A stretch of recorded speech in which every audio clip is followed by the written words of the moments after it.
anyone who is new here, welcome. So my name is Louise, and this is the Beautifully Inspired by Louise Beauty Corner. That's what I'm starting calling it, the Beauty Corner. Beauty Corner? Lame or not? Y'all let me know in the comment section below. Either way, in this video, I'll be going over this style. Yes, this natural looking, I don't even know what, I just feel empowered when I wear this style. But this style is, it's a wig. Yeah, don't tell nobody else. But yeah, it's a wig, and it's a affordable wig at that. So if you would like to see how I achieve this style, then stay tuned.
Result. I love this style because, first of all, it takes, let's be honest, this style took me about 10, maybe 15 minutes to pick out and cut.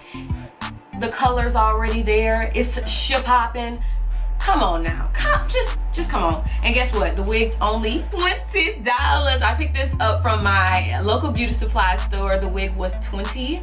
So the wig is by the brand Outre. It is their big, beautiful hair. It's in the 4A kinky, and I got it in DR30, which is like a 1B here and then a 30 on the tips, which is actually the same color as my natural hair. This hair, it says that it is heat resistant up to 400 degrees, but let's be clear, this is a curly wig and I won't be putting any heat on this hair. This is definitely my go-to summer / spring hairstyle because she just gives me all natural hair vibes. She gives me melanin popping on a Monday morning. So anyway, if you guys like this style and you'd like to see more quick, easy, yet affordable styles like this, then let me know that in the comment section. I love you guys so much, and I'll see y'all in my next video. Bye.